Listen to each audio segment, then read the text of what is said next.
राधे राधे भक्तों। आज मैं आपको सुनाने जा रही हूँ पाप मोचनी एकादशी कथा। चलिए श्रवण करते हैं कथा।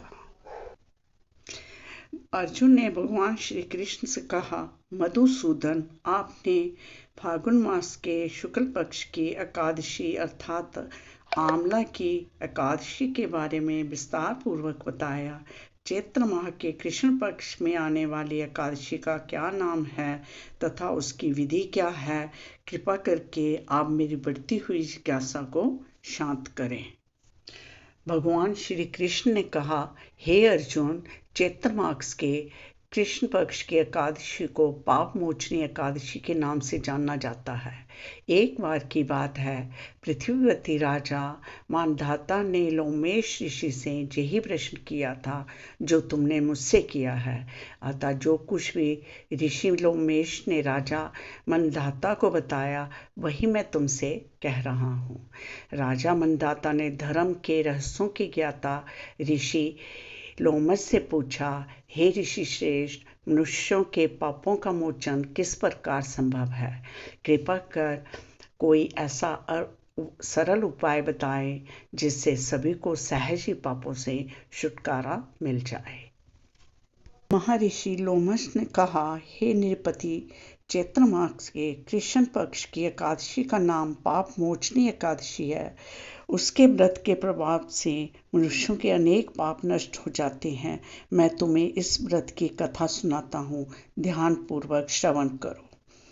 प्राचीन समय में चैत्ररथ नामक एक वन था जिसमें अप्सराएं किन्नरों के साथ विहार किया करती थी। वहाँ सदैव बसंत का मौसम रहता था, अर्थात उस जगह पर सदा नाना प्रकार के पुष्प खिले रहते थे। कभी गंधर्व कन्याएं विहार किया करती थी, कभी देवेंद्र अन्य देवताओं के साथ क्रीड़ा किया करते थे। उसी वन में मेधावी नाम के एक ऋषि भी तपस्या में लीन रहते थे। वे शिवभक्त थे। एक दिन मंजुघोषा नामक एक अप्सरा ने उनको मोहित कर उनकी निकटता का लाभ उठाने की चेष्टा की। उसी समय शिवभक्त महर्षि मेधावी को कामदेव भी जीतने का प्रयास करने लगे। कामदेव ने उस सुंदर अप्सरा के भ्रूण का धनुष बनाया, कटाक्ष को उसकी प्रत्यंचा बनाई और उसके नेत्रों को मंजुघोषा अप्सरा का सेनापति बनाया। इस तरह कामदेव अपने शत्रु भक्त को जीतने को तैयार हुआ। उस समय महर्षि मेधावी भी युवावस्था में थे और काफी हुष्ट पुष्ट थे। उन्होंने यज्ञोपवीत तथा दंड धारण कर रखा था। वे दूसरे कामदेव के समान प्रतीत हो रहे थे। उस मुनि को देखकर कामदेव के वश में हुई मंजुघोषा ने धीरे धीरे मधुर वाणी से वीणा पर गायन शुरू किया तो महर्षि मेधावी भी मंजुघोषा के मधुर गाने पर तथा उसके सौंदर्य पर मोहित हो गए। महर्षि मेधावी उसके सौंदर्य पर मोहित होकर शिव रहस्य को भूल गए और काम के वशीभूत होकर उसके साथ रमन करने लगे। काम के वशीभूत होने के कारण मुनि को उस समय दिन रात का कुछ भी ज्ञान नहीं रहा और काफी समय तक वे रमन करते रहे। तदुपरांत मंजुघोषा उस मुनि से बोली, हे ऋषिराज, अब मुझे बहुत समय हो गया है, अतः स्वर्ग जाने की आज्ञा दीजिए। अप्सरा की बात सुनकर ऋषि ने कहा, हे मोहिनी, संध्या को तो आई हो, प्रातःकाल होने पर चली जाना। ऋषि के ऐसे वचनों को सुनकर अप्सरा उनके साथ रमन करने लगी और इसी प्रकार दोनों ने साथ साथ बहुत समय बिताया। मंजुघोषा ने एक दिन ऋषि से कहा, हे विप्र, अब आप मुझे स्वर्ग जाने की आज्ञा दीजिए। ऋषि ने इस बार भी वही कहा, हे रूपसी, अभी ज़्यादा समय व्यतीत नहीं हुआ है, कुछ समय और ठहरो। मुनि की बात सुनकर अप्सरा ने कहा, हे ऋषिवर, आपकी रात तो बहुत लंबी है, आप स्वयं ही सोचिए कि मुझे आपके पास आए हुए कितना समय हो गया है। अब और ज़्यादा समय तक ठहरना क्या उचित है? अप्सरा की बात सुन मुनि को समय का बोध हुआ और वह गंभीरतापूर्वक विचार करने लगे। जब उन्हें समय का ज्ञान हुआ, उन्होंने रमन करते ज़्यादा समय भोग विलास में व्यर्थ चले जाने पर उन्हें बड़ा क्रोध आया। क्रोध से थरथराते स्वर में मुनि ने अप्सरा से कहा, मेरे तप को नष्ट करने वाली दुष्टा, तू महापापिन और बहुत ही दुराचारनी है। तुझ पर धिक्कार है। अब तू मेरे श्राप से पिशाचनी बन जा। मुनि के क्रोधयुक्त श्राप से वह अप्सरा पिशाचनी बन गई। ये देख वह व्यथित होकर बोली, हे ऋषिवर, अब मुझ पर क्रोध त्याग कर प्रसन्न होइए और कृपा करके बतलाइए कि इस शाप का निवारण किस प्रकार होगा।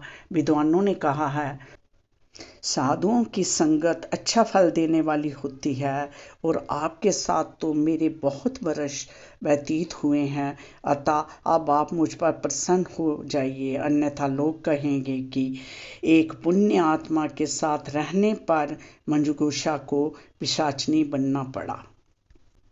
मंजुघोषा की बात सुनकर मुनि को अपने क्रोध पर अत्यंत ग्लानि हुई, साथ ही अपनी अपकीर्ति का भय भी हुआ। अतः पिशाचनी बनी मंजुघोषा ने मुनि से कहा, तूने मेरा बड़ा बुरा किया है, किंतु फिर भी मैं तुझे इस शाप से मुक्ति का उपाय बतलाता हूँ। चैत्र मास के कृष्ण पक्ष की जो एकादशी है, उसका नाम पाप मोचनी है।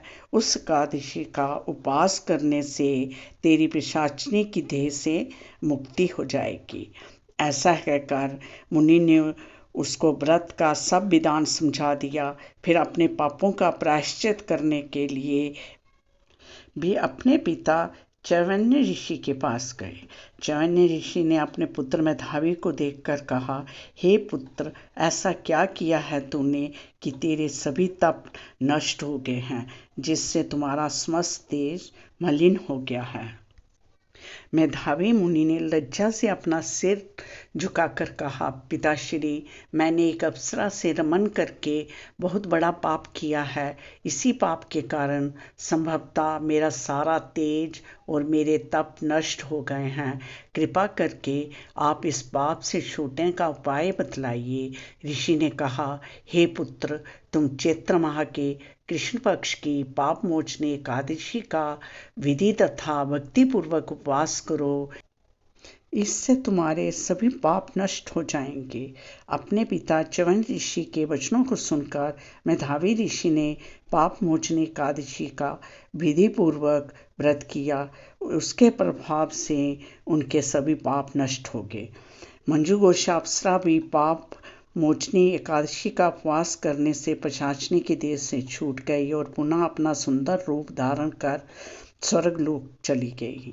लोमेश ऋषि ने कहा, हे राजन, इस पाप मोचनी एकादशी के प्रभाव से समस्त पाप नष्ट हो जाते हैं। इस एकादशी की कथा के श्रवण का पठन से 1000 गोदान करने का फल प्राप्त होता है। इस उपवास के करने से ब्रह्मा हत्या करने वाले, स्वर्ण चुराने वाले, मदपान करने वाले, गमन करने वाले आदि भयंकर पाप भी नष्ट हो जाते हैं और अतः में स्वर्गलोक की प्राप्ति होती है। राधे राधे।